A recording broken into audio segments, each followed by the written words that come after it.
तुम वाकई में छोटी मेरे छोके नहीं हो। नहीं नहीं नहीं। तुम बिल्कुल सीधे हो, बिल्कुल सही हो तुम। तुम्हारी कोई गर्लफ्रेंड है? नहीं। अभी तो तुमने कहा क्या है? तुमने बोलो। अभी तुमने मुझे बोला क्या है? मैंने कब बोला यार?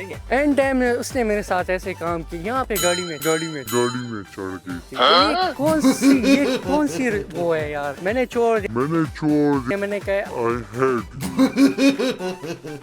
यार प्यार करना कोई बुरी बात है। बुरी बात नहीं है, लेकिन कभी हुआ ही नहीं, कोई ऐसी लड़की मिली नहीं जिसे प्यार करे। हुआ नहीं यार बात। नाराज होगी दूसरे दिन दूसरी को लेकर आएंगे, और दूसरी भी ये वाली काम किया तो फिर तीसरी को लेकर और तीसरी भी वाला काम किया फिर। यार आगे जाओ ना थोड़ा बस। तुमने अपना फोन नहीं खुलवाया।